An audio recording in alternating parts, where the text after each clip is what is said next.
Welcome to NTD News Today. I'm Kevin Hogan. Let's take a look at our top stories. The CDC acknowledges for the first time publicly that it gave false information on COVID-19 safety monitoring. Now a senator is demanding answers. Some close races in yesterday's primaries. Find out who the winners are from New Hampshire, Rhode Island, and Delaware. Voluntarily giving up one's gun rights. The FBI gave people the option to do so if they think they're a danger to themselves or to others due to mental health issues. But some are saying what the Bureau did was illegal. Across-the-board inflation is hurting American families. We bring you an economist who helps navigate this complex issue and gives some advice on how to weather the economic storm.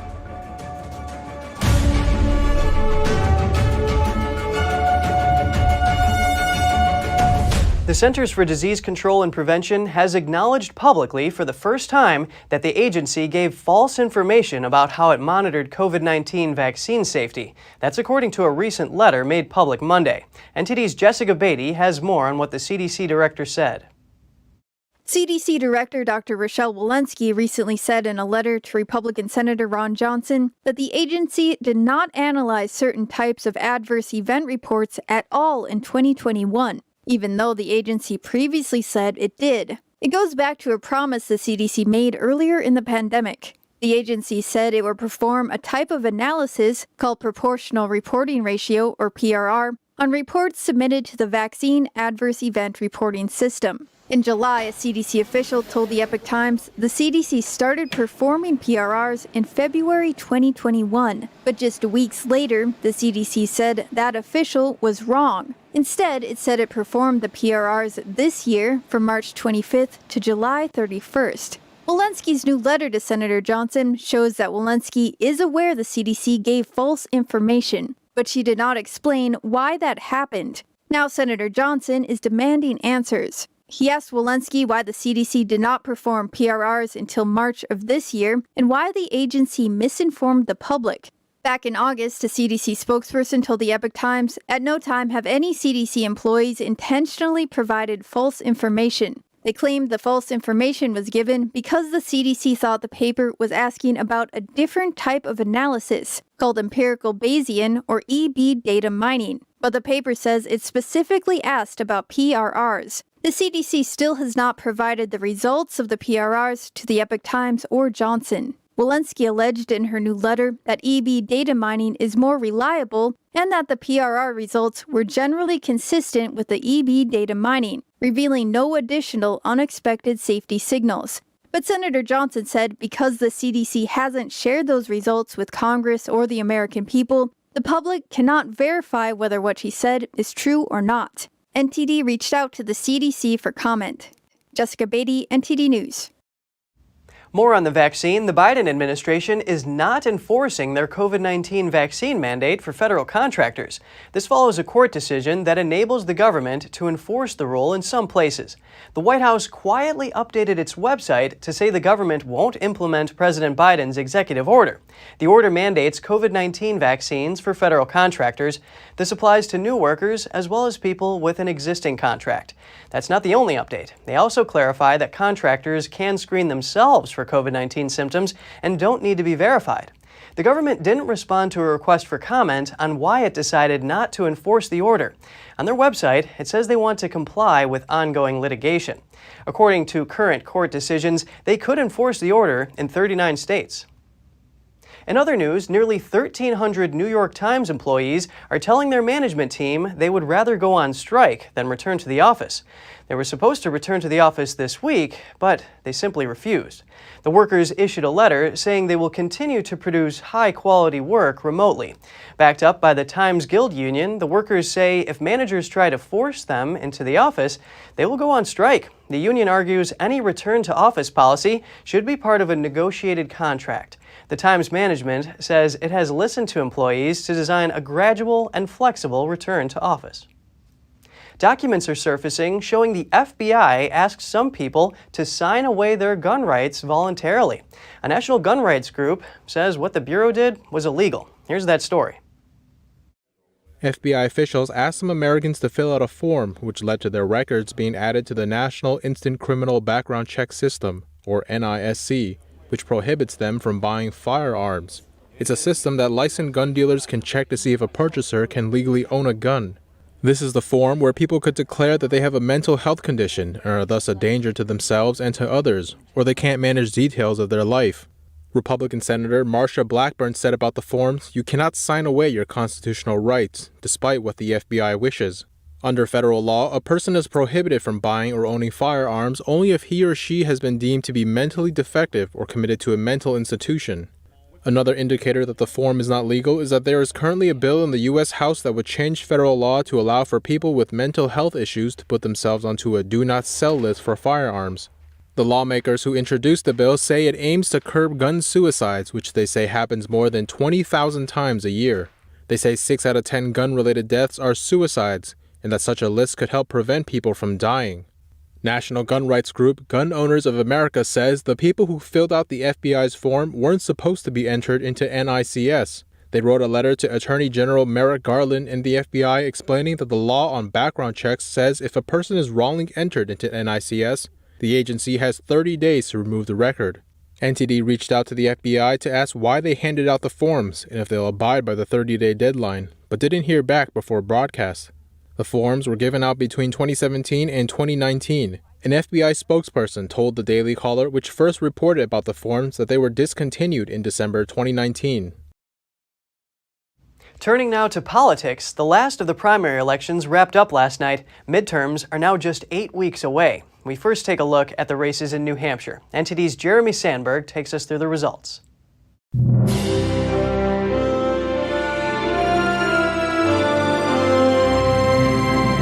The race for New Hampshire's Senate seat was one of the most closely watched in Tuesday's primaries.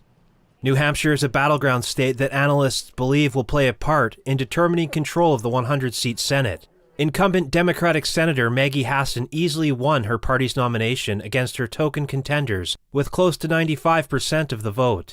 Republicans believe Hassan can be unseated in November's general election. On the GOP side, it was a tight race between Don Bolduc and Chuck Morse. Bolduc is projected to emerge victorious from that close contest. Bolduc is a retired Army brigadier general. Some Republicans fear he is too conservative for swing voters in the general election. Morse is backed by the national Republican group White Mountain PAC and seen as more of a moderate. Some Democratic groups sponsored primary ads promoting Bolduc, predicting he'd make an easier opponent for Hassan. In the race for governor, Chris Sununu won the Republican Party's nomination for another term.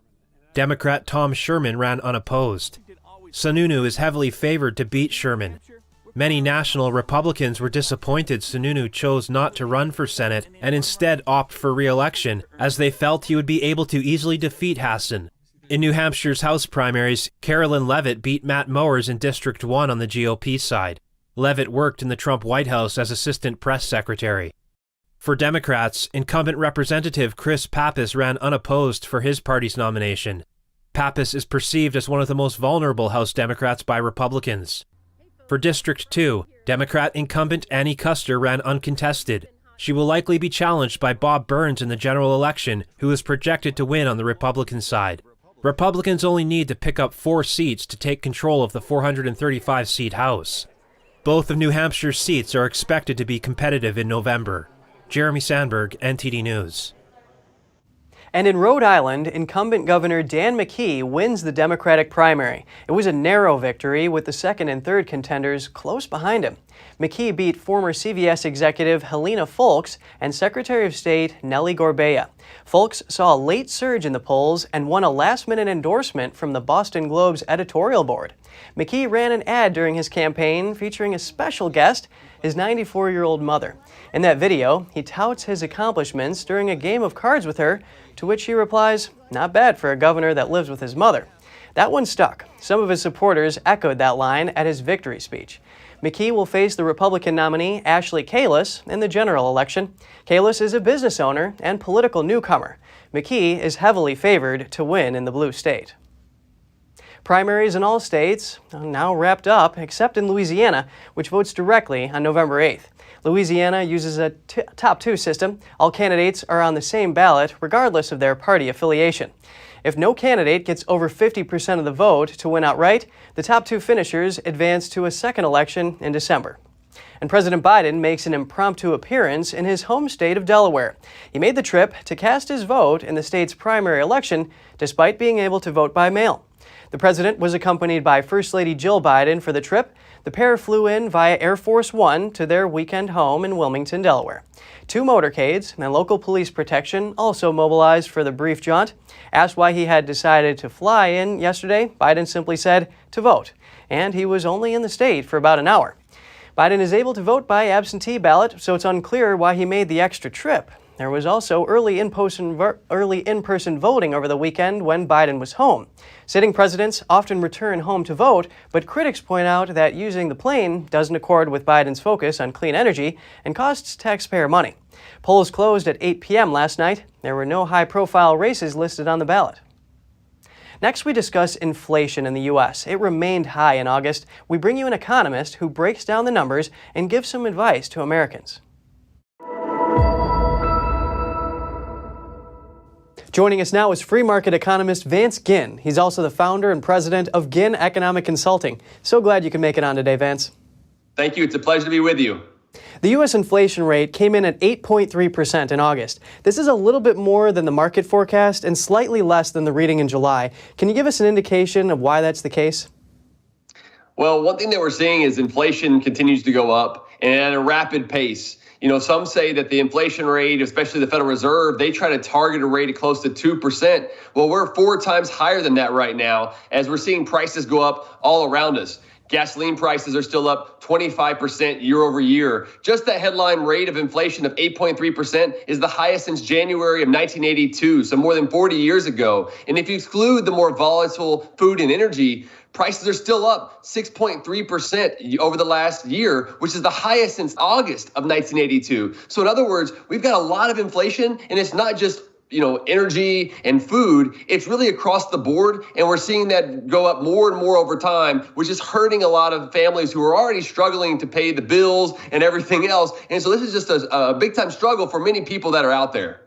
You touched on food and gas. Now the costs for food, shelter, and medical care are up, but gas prices are down. So how does this affect the overall rate? Well, gasoline prices are down from their peaks from not too long ago, but they're still up 25% year over year. And so it's one thing to see month over month or a couple months, but how are people actually doing over time? And what we're seeing is that people's wages are not keeping up with inflation. In fact, if you adjust for inflation, wages are down 3.4%. What that means is that you can't buy as much. You could buy 3.4% less of a basket of goods and services compared to what you could buy a year ago. So this is a huge hit. And even though it was better than some expected, this is still way too high. And even President Biden was out yesterday celebrating some things that was going on in the economy. I don't know how you can celebrate interest rates soaring. This is not a good situation. What can Americans do to offset the burden of this inflation right now? I think the big thing right now is just to try to save where you can, put money in the bank, savings account, and that way it allows you to save for any sort of price increases for the future, for interest rates going up and things of that nature. But also, take fewer trips to the store or other areas, be more efficient with your time. That's one of our most scarce resources. And so if you can be more efficient with your time, then you can save money along the way and find those good deals. There still are going to be those markdowns from time to time. If you can find those deals, that's going to help you to have more money in your budget for other items. And stocking up, less trips to the store, that's less gas. Yes, exactly. And well, now let's talk about college students. I mean, how does this inflation affect them? I mean, they have loans. They do have loans, and if they are earning wages, then their wages may be going up faster than the interest rate, which right now, those student loan payments have been suspended throughout the rest of this year. So you might be able to pay some of those loans down so that whenever they start coming back in January, you can have more funds to pay for them. But again, that's going to be a big hit for some people who are paying those student loans over time. I know there's this discussion now by President Biden with his executive order to forgive or cancel what I've really been calling a redistribution scheme from those who didn't go to college and don't have student loans to everyone who has student loans. And only about 33% of Americans have graduated with a bachelor's degree. So this is a huge shift in the amount of money that people are paying for. And what it does is it also fuels more inflation, because the way that inflation comes about is where Congress is overspending, increasing the national debt. The Federal Reserve prints that money, puts more money into circulation. And if there's too much money chasing too few goods, like we've seen over the last year year or so, then that increases inflation. And that's, again, going to hit where student loans and this so-called forgiveness is going to continue to raise the inflation rate, which hurts those that have been to college and have student loans and those that have not. Very glad to have this in-depth analysis. Vance Ginn, Ginn Economic Consulting, pleasure speaking with you today. Thank you so much. Have a great day. And just ahead, a judge in Virginia has dismissed the Loudoun County Commonwealth's attorney from a case over impartiality concerns. The case made national headlines, and it involves a father who spoke out at a school board meeting about his daughter being sexually assaulted by a boy in a school bathroom. Stay tuned for more in just a minute.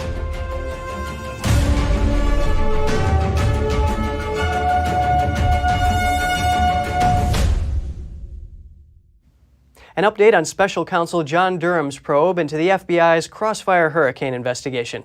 According to a new filing by Durham's team, the main source for the anti-Trump Steele dossier was paid by the FBI for years. And he once said in an email that he was working on a project, quote, against Trump. The investigation ultimately found no collusion between Trump and Russia during the 2016 presidential election. Durham's probe is focusing on alleged misconduct by the DOJ during the investigation. Durham's team says the source, Igor Danchenko, was a paid informant for the FBI from March 2017 until October 2020. Danchenko is a Russian national who lives in the United States. He's scheduled to be tried in October on 5 counts of lying to the FBI. When asked by the Epoch Times, the FBI declined to comment on the matter, referring to the Department of Justice. The DOJ did not respond to a query. More on the FBI, MyPillow CEO Mike Lindell says that the FBI seized his phone on Tuesday. Lindell recounted the story on his live stream show, The Lindell Report. Lindell and a travel buddy pulled into a Hardee's drive-thru in Minnesota when his car was surrounded by FBI agents. He says the agents asked him about voting machines in Colorado and Colorado Mesa County Clerk Tina Peters. The clerk oversees the county's elections and recently pleaded not guilty to charges related to an election equipment security breach. According to the warrant, Lindell's phone was subpoenaed as part of a federal grand jury investigation in Colorado. The warrant notes that he should not, quote, disclose the existence of the subpoena for an indefinite period of time. The incident comes as multiple allies of former President Donald Trump have had their phones taken by the FBI amid investigations. The Epoch Times contacted the FBI for further comment. Let's go to Virginia, where a judge has removed the Loudoun County District Attorney from prosecuting a case. It was a case that made national headlines last year during parent protests against the Loudoun County School Board. Here's more.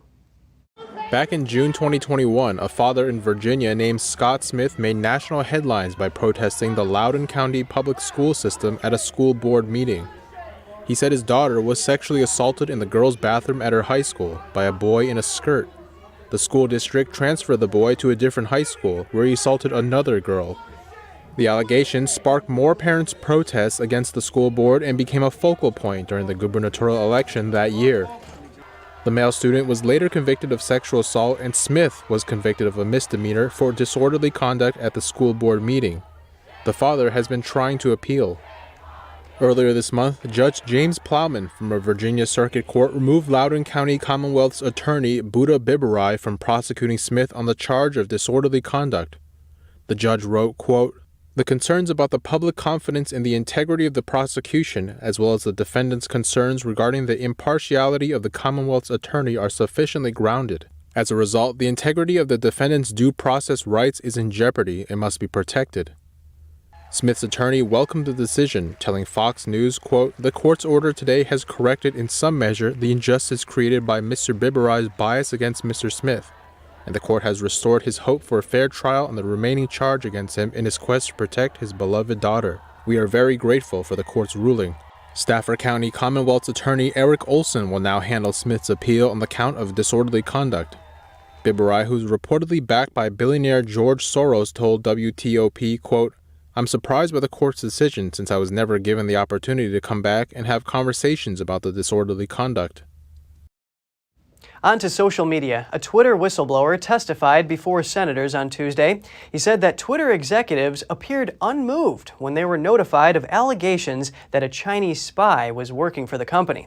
NTD's Jason Perry has the story.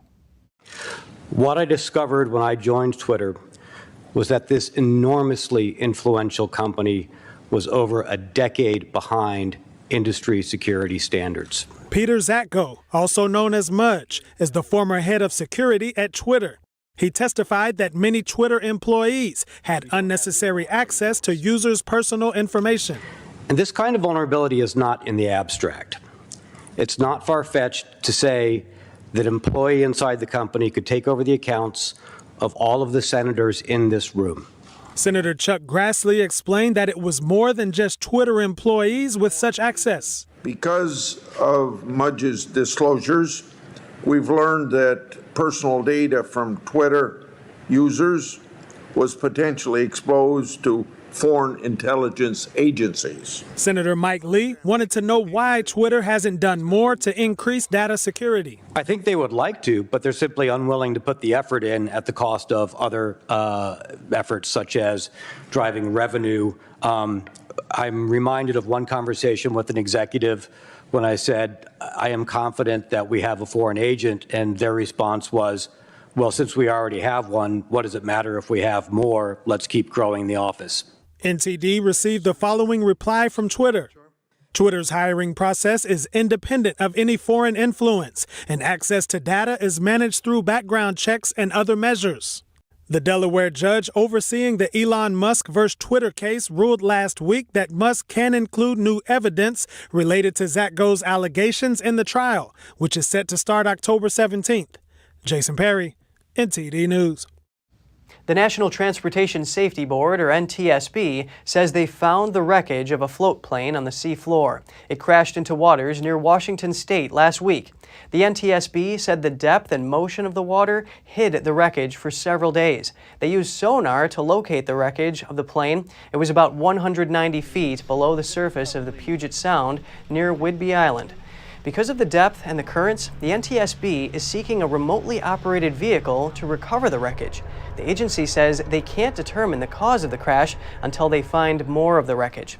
On September 4th, 10 people were on the flight from the San Juan Islands to the Seattle suburb of Renton when it crashed. So far, only one body has been found. NASA is planning on crashing a spacecraft into an asteroid. In about 2 weeks, NASA scientists will slam a refrigerator-sized spacecraft into an asteroid called Dimorphos. The crash is a test, and the asteroid is not threatening Earth. Scientists, however, want to see if the collision can change the asteroid's orbit. It's the first test of its kind and could be a crucial step in learning how effective a crash could be in protecting the Earth from potentially being hit by an asteroid. The mission is expected to happen September 26th.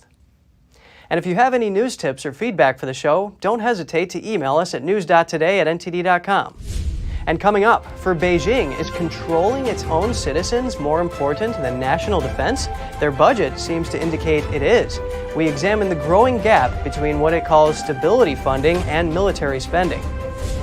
And Google and Meta, Facebook's parent company, are facing millions of dollars in fines. South Korea says the company violated privacy law. Find out more right here on NTD News.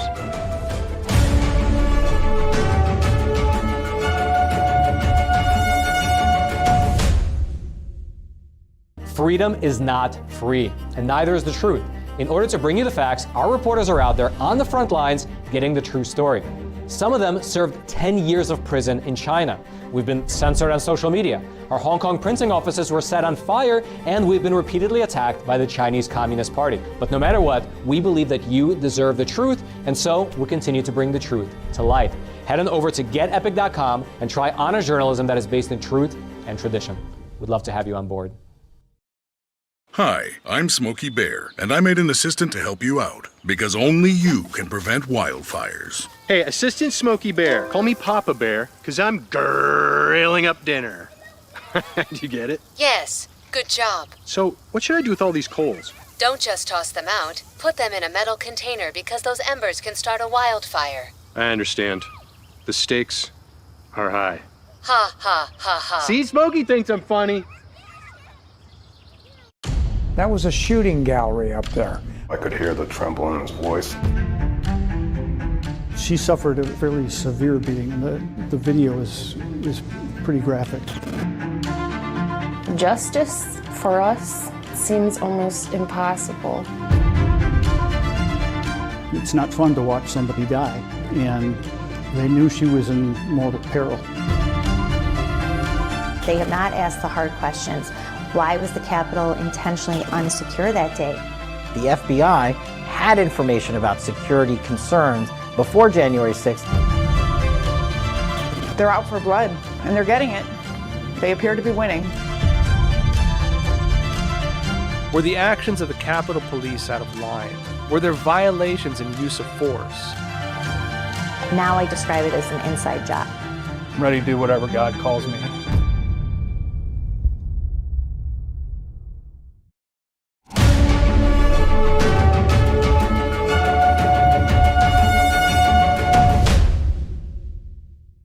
Welcome back. South Korea is fining Google and Facebook parent Meta for privacy law violations. Meta considers fighting the decision in court. Google and Meta violated the law by collecting and analyzing their users' behavioral information from other companies and used that information to make inferences about users' interests or use them for customized advertisements without clearly notifying them in advance. South Korea's Personal Information Protection Commission said it fined Google the equivalent of $50 million and Meta $22 million. It's the largest penalty South Korea has imposed for tech privacy violations, and it's the country's first action against tech companies collecting behavioral information to target online ads. Google did not have an immediate comment. A Meta spokesperson said the company hasn't done anything illegal and doesn't agree with the decision.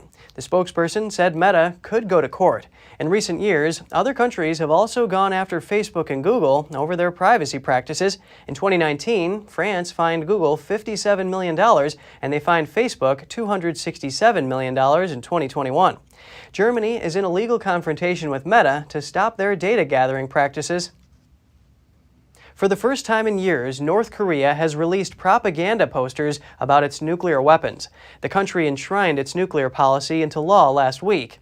Pyongyang seemed to reaffirm that change by unveiling the posters featuring its nuclear-tipped ballistic missiles. The posters, released by state news agency KCNA, display a number of North Korea's latest missiles, including its Hwasong-15 and Hwasong-17 intercontinental ballistic missiles, or ICBMs. Last week, state media reported that Pyongyang made into law the right to use preemptive nuclear strikes in order to protect itself. Leader Kim Jong-un said in a speech that the law made the country's nuclear policy irreversible and bars any further denuclearization talks. This year, North Korea resumed testing their ICBMs for the first time since 2017. International observers say it also appears to be preparing for a nuclear test. What's higher on China's priority list than growing its military? One report says so-called social stability. Its funding was 7% higher than defense spending in 2020, more than doubling in 10 years. Let's take a look. China's national military budget is approaching U.S. levels, but Beijing's spending on measures to control its citizens totals 7% higher than defense as of 2020. That's according to a report from Japanese newspaper Nikkei Asia late last month. The report says in 2020, China spent up to $210 billion on controlling what it calls domestic stability. A China affairs analyst says the Chinese Communist regime has been investing hugely in the area for a decade, and that this portion of its budget started to exceed its defense spending as early as 2009. The issue of this social instability in the eyes of the Chinese Communist Party, in their eyes, was very urgent and very serious even by that time. As the Chinese Communist regime strengthens its control on public order and restrictions on public speech, more social issues have started to emerge. In one case, looking at central China's Henan province, authorities blocked victims of a mass banking freeze from protesting. That's through using China's mandatory health codes, which are part of the country's contact tracing system. Depositors can't withdraw their money. That's the result of their rule. But the more control it has, the more problems it creates, because it does not solve any of the social problems. It only uses such overbearing means. It will hire many triads to suppress people's demand for their rights. The report also notes that Beijing has extended its supply camera coverage. Now virtually all residential and business areas are under surveillance, as are many of the country's streets. The Women's Tennis Association is going back to China for tournaments. They haven't played in the country since a Chinese player went missing last year. NTD's Tiffany Meyer has more with China in Focus. The Women's Tennis Association is planning a return to China for tournaments in 2023. This comes after the head of the association suspended all tournaments in China last year over concerns about a Chinese player's safety. At the time, the action was estimated to cost the WTA hundreds of millions of dollars, with China being one of its biggest markets. Some background on the Chinese player that went missing. Her name is Peng Shuai, one of the biggest sports stars in China. She's a former world #1 for tennis doubles. Things took a turn after she posted a statement on Chinese social media accusing a former top Beijing official of sexual assault.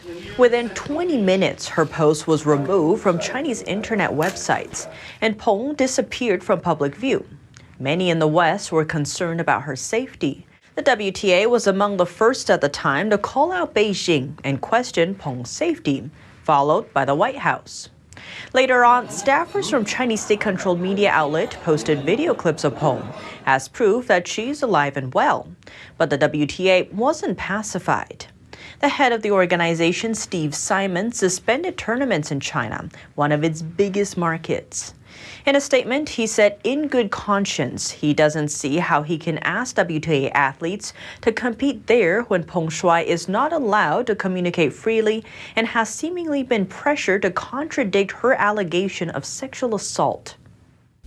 Still to come, the U.S., Russia, and France are all calling for restraint in the conflict between Armenia and Azerbaijan.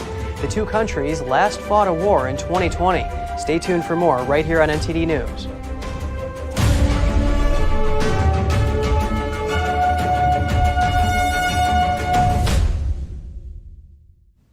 Former New Mexico Governor Bill Richardson was in Moscow this week holding meetings with Russian leadership. Richardson privately works on behalf of families of hostages and detainees. The details around the meetings were not immediately clear.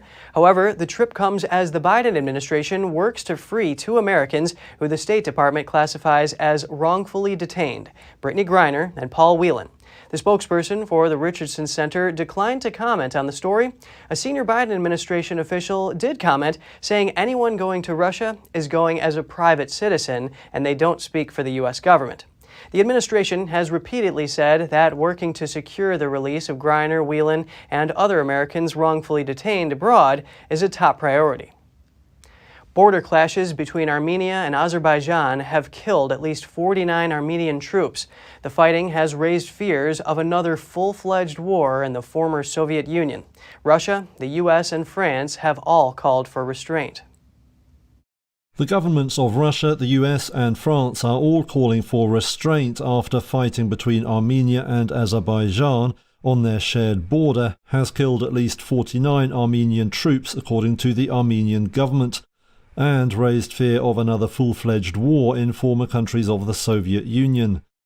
Footage released by Armenia's defense ministry is said to show Azeri soldiers in an unidentified border area. Reuters can't independently verify either side's version of events. Azerbaijan says it was attacked by Armenia and sustained casualties, without giving specific numbers.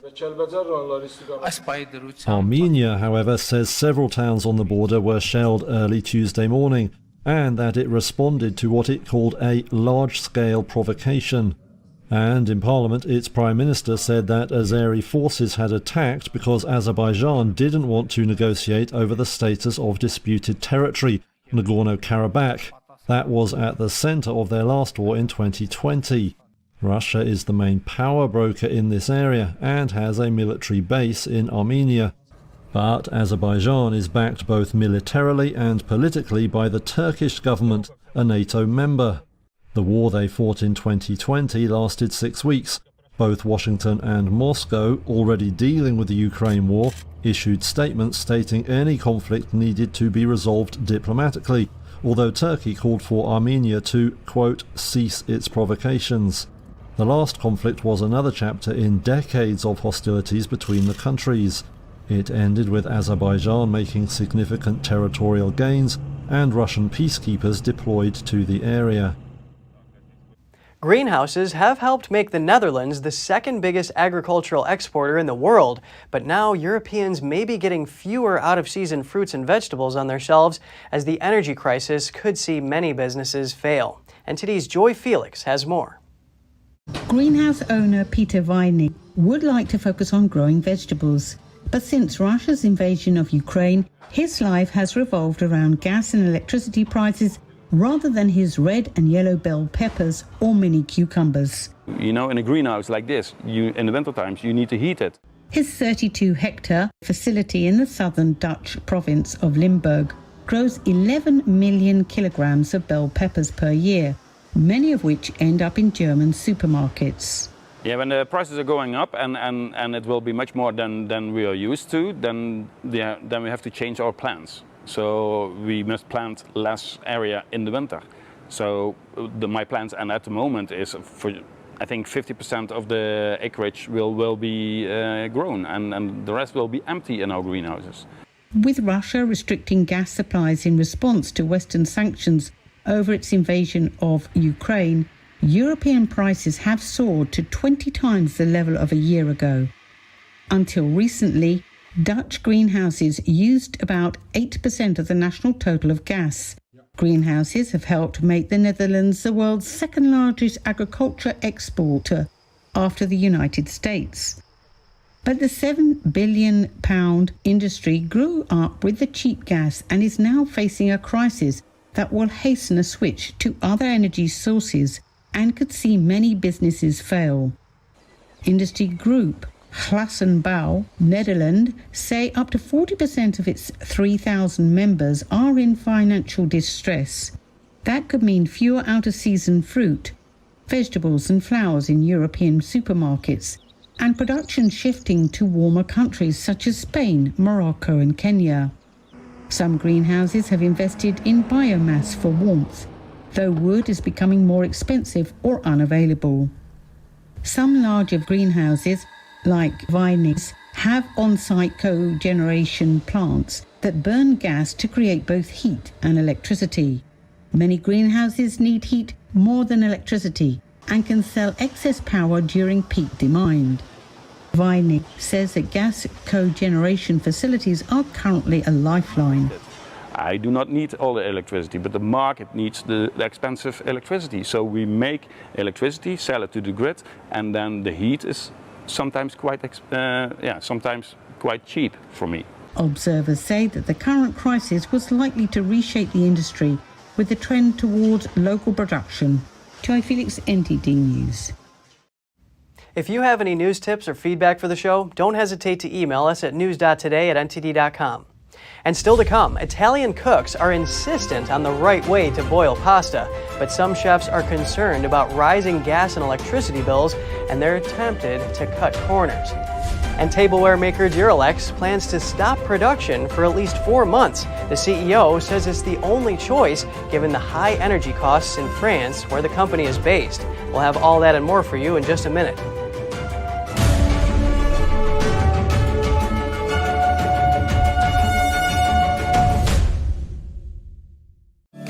Welcome to RenBiz.com, the education and career program where parents rule. We replace public schools and universities. We are for ages 6 to 100. Never any big student loans with us. You graduate with a traditional diploma, a university degree, and your own family business. Adults returning to obtain better careers. Parents looking for better academic and career opportunities for their kids. At Business Occasion, you spend 50% of your time on traditional education and 50% on business education, including setting up your own family business. Learning is in your small, in-person pods of 6 to 10 students. At Renaissance Business Occasion, aka renbiz.com, graduation means you have a degree and your own family business. Like education always should have been, a transition to getting a career.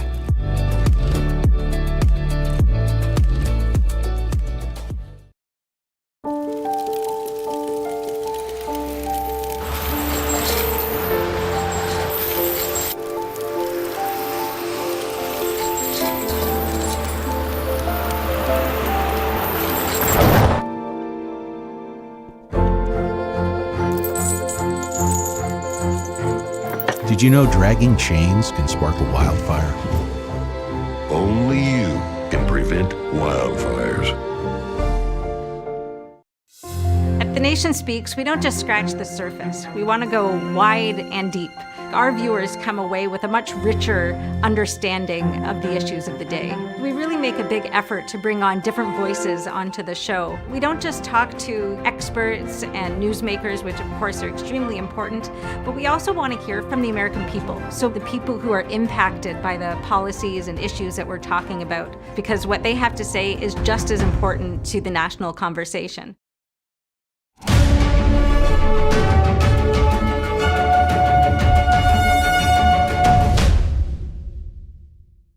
Good to have you back with us. Thousands of people continue to leave floral tributes to the Queen in Green Park near Buckingham Palace. The display is growing ever larger as people pay their respects ahead of the Queen's funeral next Monday. NTD's Jane Worrell has more for us. As you can see behind me, this is a stunning display of flowers left here in tribute to Her Majesty the Queen. Now, among the flowers are heartfelt messages, British flags and Paddington Bears, and this is of course a nod to the comedy sketch that the Queen did with Paddington Bear during the Jubilee celebrations. The Royal Parks, however, has suggested not to bring any more Paddington Bears or marmalade sandwiches. What you can't see here though is the fresh smell of the flowers, which have been left here by thousands of people. Emotional, but also as you look around, you see the joy that she brought to people, and that makes your heart sing a little bit. Right, so it's almost a really sad time, but it's a kind of uplifting, good memories, really. Yes, it is. The memories of, I mean, I've never actually met her, as many people seem to have done, but she's always been there in my life. My mum, you know, she always talked about the Queen, and then obviously my dad, you know, and they all loved her. So it makes you sad, but the messages are just wonderful, just wonderful. I've had to keep my dog away from so many of the marmalade sandwiches as I walk around. You made a picture of a crown, didn't you? Mm-hmm. And you just put what did you put down? Flowers. Yeah? Yeah. I think that's it, isn't it? He's just finding somewhere else for his other picture, aren't you? It's quite emotional, isn't it? And overwhelming, definitely. It's lovely seeing all the messages from all over the world. I brought chrysanthemums, right? I'm originally from Latvia, and these are, I would say, traditional flowers that you bring to a funeral. So that's why I brought them here. The atmosphere is surprisingly quiet. I like that everyone is paying respects and being respectful towards one another. I haven't seen anyone pushing each other or anything like that. Everyone is just respecting each other. There'll be a 1-minute silence across the UK at 8 p.m. on Sunday night, the night before the Queen's funeral on Monday the 19th of September. Jane Worrell, NTD News, London. Top leaders from around the globe are expected at Queen Elizabeth II's funeral next week, but Russian President Vladimir Putin won't be one of them. Although the full invitation list has not yet been finalized, the British government confirmed that Putin will not be invited due to his invasion of Ukraine. Belarus and Myanmar officials have also been ruled out of the guest list. The palace sends invitations to state funerals on the advice of the government after members of the civil and diplomatic services have considered the political implications of inviting certain leaders. Typically, every country that the United Kingdom has normal diplomatic relations with would be invited to a state funeral. Elsewhere in Europe, Google suffers its second setback in less than a year. One of the EU's top courts agrees with antitrust regulators that the company abused its dominance. Google challenged a $2 billion fine last year and lost. Today, they lost a challenge to a $4 billion fine. The court agreed that Google used unlawful means to keep its search engine dominant on mobile phones. The tech giant paid Android manufacturers and mobile network operators to promote Google search and restrict other options. The ruling is a boost for the EU antitrust chief following setbacks in cases involving other tech giants this year. Google says it acted like other businesses and that its actions help keep Android a free operating system. Google could appeal to another of Europe's highest courts. It may become a little harder to buy sturdy drinking glasses. French tableware maker Duralex plans to pause manufacturing over high energy costs. NTD's Andrew Thomas has more on the company's plans for the future. Duralex is known in France and beyond for its glasses that rarely break.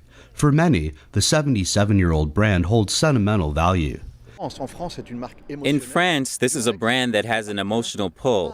Duralex is a brand that belongs not to the investors of this company, not to its owners. It belongs to everyone. It belongs to all French people. It belongs to all customers everywhere in the world in the 110 countries where we deliver today. It belongs to all of them. It's highly charged with emotion. Like many companies across Europe, the brand is facing record-high energy prices due to the war in Ukraine. Electricity prices for the last quarter and the beginning of next year would have been inexplicable, brutal, crazy prices that would not allow production to continue under normal conditions. This is why we decided to put the oven on standby. The company has 6 months of stock, but the cost of energy Duralex needs for its oven is doubling from October to November. It's economically irrational, financially irrational. Continuing to produce under these conditions would have jeopardized the sustainability of the company and would have especially jeopardized the sustainability of jobs. Production will stop in November, and the staff of 250 will be placed on temporary leave. Samuel Bachelard works in the packaging department. He's one of the young employees who will be on furlough. We are a bit worried, but we also feel rather positive. It will allow the company to save money a bit, to release some inventory. We hope that it will be over quickly and we can go back to normal production. Looking ahead, Duralex is seeking alternatives to gas for its oven. The company hopes to resume production next year. Andrew Thomas, NTD News. The surging energy prices are also in Italy. Debate on how to cook pasta and save on energy is sparking outrage among Italian cooks. NTD's Andrew Thomas has more on the controversy. A majority of Italians think that cooking pasta without a burning flame is heresy, but Italian households and restaurant owners are concerned about rising gas and electricity bills. Well, yes, pasta can cook by itself, without a flame. If you reach the 100 degrees Celsius boiling temperature, you can turn the flame off and the pasta will continue cooking, but it will cook really badly. Luigina Pantalone's family has been running the Sabatino restaurant in central Rome for almost 100 years. She doesn't think that saving on gas is a viable solution for her business. We were just getting out from the pandemic that really knocked us out. And just now that we are working and making some profits, we are suffering the increase of gas bills and energy. This is creating a lot of problems to our business management because we're trying not to change our prices, but I'm not sure for how long we will resist. The gas price did decrease slightly over the past few days, but energy markets analyst Gabriele Massini is cautious. We must wait and see if it becomes a solid trend. Only a few days ago, we were at 300 euros per megawatt hour. Today, we are at 200. It is a very, very nervous performance of this index. Retired cook Aurora Farina experimented in her kitchen to settle the pasta debate. She used both cooking methods simultaneously. The result, she said, was indisputable. Pasta has to be cooked with an active flame under the pot. No, the result cannot be the same, because this way, without a flame, we're macerating the pasta. We're not cooking it. Boiling water is necessary to keep the cooking pasta at a constant temperature. For traditionalists, there's an easy tip to save on energy. Keep the lid on the pot while you bring the water to a boil. Andrew Thomas, NTD News. Coming up, bars in Tokyo are competing to see who can offer the best non-alcoholic drinks. Patrons are enjoying the social experience without the health consequences. Find out more in just a minute.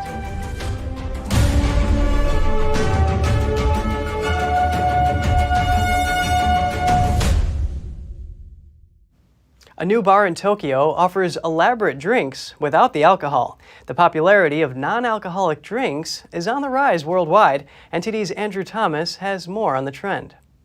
At Sumadori Bar, drinkers and teetotalers can enjoy a drink together.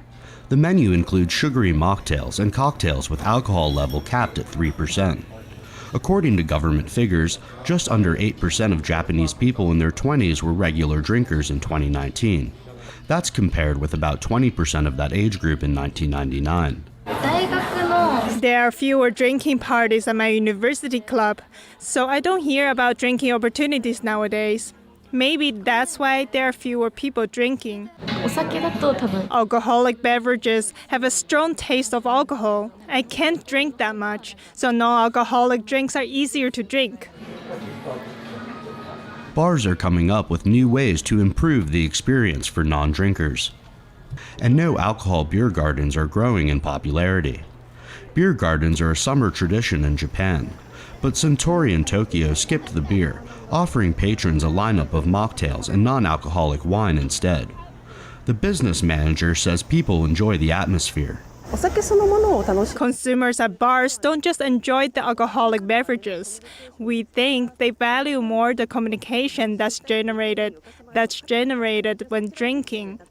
We would like to recommend our beverages including non-alcoholic drinks for those occasions. Competitor Kirin Holdings also offers non-alcoholic wines, cocktails, and beer. The company says sales of its alcohol-free beer more than doubled this spring compared with a year ago. If I have to get up early the next day and I think, oh, I should hold off on drinking, but I still want to drink and want to feel like I'm drinking, then I will go for a non-alcoholic drink when I'm drinking alone. Japanese drink makers are turning to exports to grow their market, but traditional bars with stiff drinks still live on among the older generations in Japan. Andrew Thomas, NTD News. Back in the U.S., 4 Kentuckians have earned a Guinness World Record and helped out those in need. They now hold the record for the most holes of miniature golf in 24 hours by a foursome. In July, they played over 100 rounds and had more than 14,000 strokes and powered through 2,097 holes. They smashed the previous record by over 600 holes. But this putt-putt game wasn't just for fun. The 4 encouraged donations for Matthew 25 Ministries, which helped after the devastating floods that hit the state last month. They raised almost $3,000 for the group. The International Humanitarian and Disaster Relief Organization also says that it saw a surge in donations around the time of the game. And over in Australia, an elderly man has died after being attacked by his pet kangaroo. This took place at the man's home in Redmond, Western Australia. A relative found the 77-year-old man with serious injuries on Sunday and called paramedics to the man's property. The Western Australian Police Force said officers were forced to shoot the kangaroo dead because it was posing an ongoing threat to emergency responders. Police say they believed it was a wild animal that the man had attempted to keep as a pet. Government data says that on average, kangaroos kill 37 Australians every year. Australian agencies have warned that kangaroos can cause serious injuries to humans. And 2 new jaguar cubs were recently born in the wetlands in Argentina. This is after efforts to stop the extinction of this endangered species. Footage from camera traps shows that the first jaguar released at the Ibera Park in 2021 had 2 jaguar cubs. The Rewilding Foundation specializes in the preservation of endangered species. It launched a repopulation project in January 2021.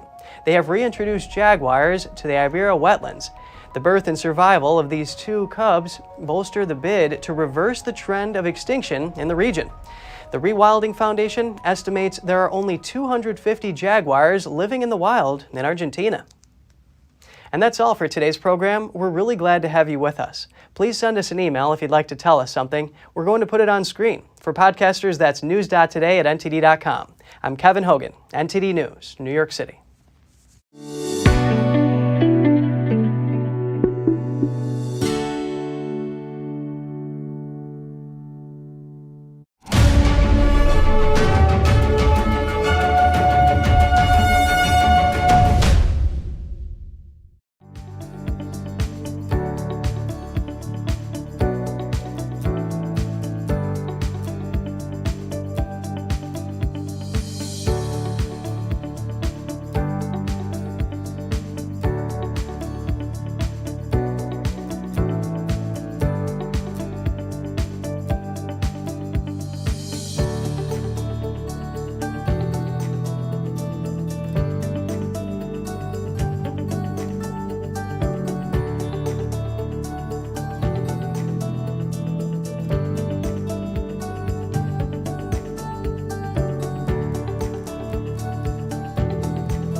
Thanks for watching us on YouTube. Did you know YouTube only keeps selective videos on its platform? So if you want to make sure you get the full picture, just subscribe to our newsletter.